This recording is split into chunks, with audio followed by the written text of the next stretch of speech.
আমাকে এখনও ভালোবাসিস? সত্যি আমি তোকে অনেক ভালোবাসি। তাহলে আমাকে বিয়ে করতে পারবি? হ্যাঁ, আমি তোকে বিয়ে করতে রাজি। আমি কিন্তু দিনে 5 বার আদর করব। তুই কি 5 বার গোসল করতে পারবি? তোকে আমি ভালোবাসি। তোর জন্য 5 বার কেন 10 বার গোসল করতেও আমি রাজি। আমার কিন্তু 2টা বেবি চাই, একটা ছেলে একটা মেয়ে। আমার কিন্তু তোর মতো একটা কিউট পরি চাই। না, আমার 2টো লাগবে। আচ্ছা ঠিক আছে, 2টাই নিব।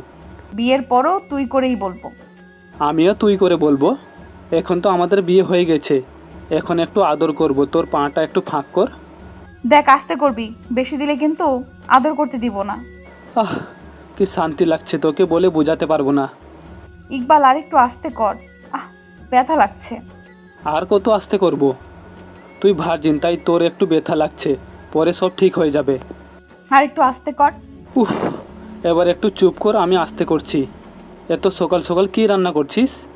বিরিয়ানি রান্না করছি। তারপর আমি স্বামীর পিছন থেকে জড়িয়ে ধরে তার ঘাড়ে কিস করতে লাগলাম।